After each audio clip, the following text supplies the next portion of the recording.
I didn't always do real estate. I've only been doing this time around for about 3 years. And before my stint in real estate, I had a really long stint in the restaurant business. I owned two restaurants and got some notoriety with both of them. Worked with some great celebrities, but when it was time to give it up, it was time to give it up. And so I was reminded of this story.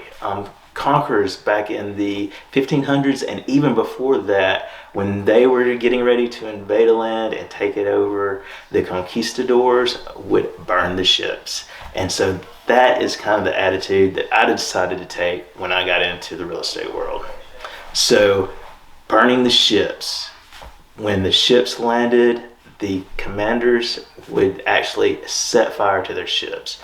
They did this for multiple reasons, but the main reason was there's no turning back. There's no ship to go back to. So all you could do was move forward.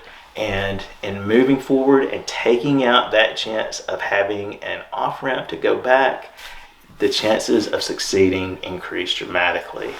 So that has been my take in the real estate world. Setting that expectation that there's no going back, I've gone all in real estate ever since I started back in 2018. So in not going back, I have learned a lot of lessons and I hope to share those with you.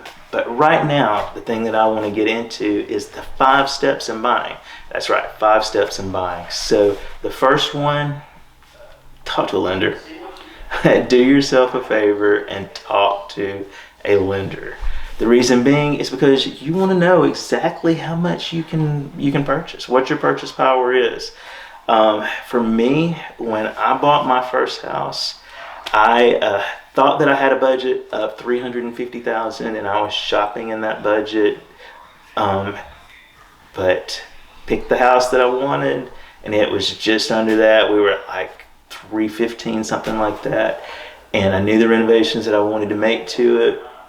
We're in the process of negotiating and the bank is like, we've looked further into your finances and we really think that you should stick to the 250 range.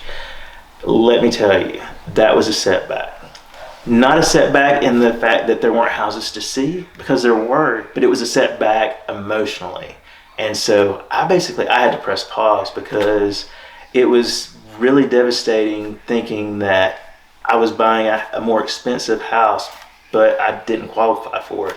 So that emotional setback put me back. I probably pressed pause for about a month, if not more. And it was painful. It was emotionally painful. So now I don't want any of my clients to go through that. So I always say, you know what? Let's find out for sure what you can afford and then move from there. Because once we know what you can afford, that's going to help me build a search that is customized to exactly what your pocketbook says that you can handle.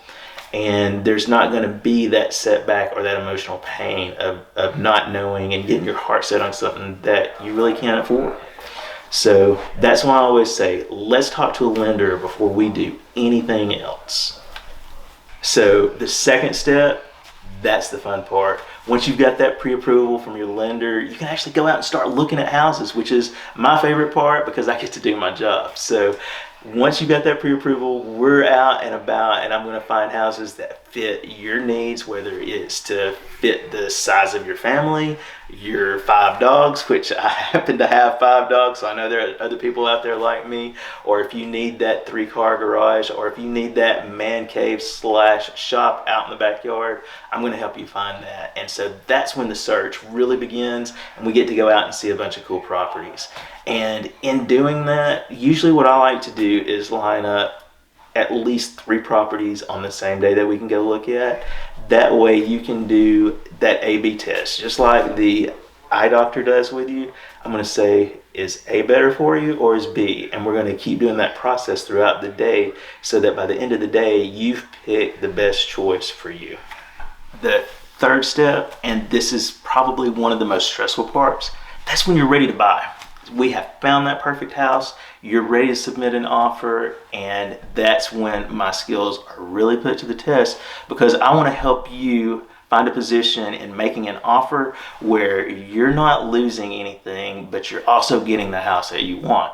So in the offer process, I'm going to sit down with you and we're going to figure out, okay, what is your absolute highest that you can go? What are the things that you need to be in that contract to make you happy? But also, we need to know what the seller needs to make them happy, because if the seller's not happy, you're not going to get the house. Sorry, but that's just the way it is. So the offer process is one of the most tedious, and it's where we have to make sure that all of our I's are dotted, all the T's are crossed.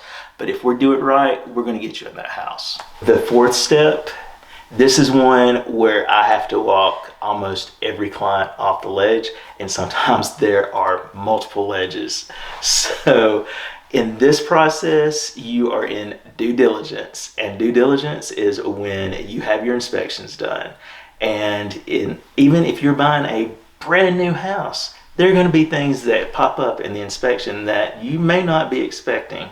So for me, this is a time of listening more, talking less, and then helping the buyer and sometimes the seller to reach an agreement as to how we can both move forward in the process. Because most of the things that pop up in an inspection report, even if they seem like they are major, can be worked out before we get to the closing table. So for this, everybody needs to just step back, take deep breaths, and remember that both you and the seller are trying to get to the same end result, which is getting the house sold and getting you in it. So for me, it's one of the most fun parts, but it is challenging. But with the right steps, we can get you through that piece of the puzzle, no problem.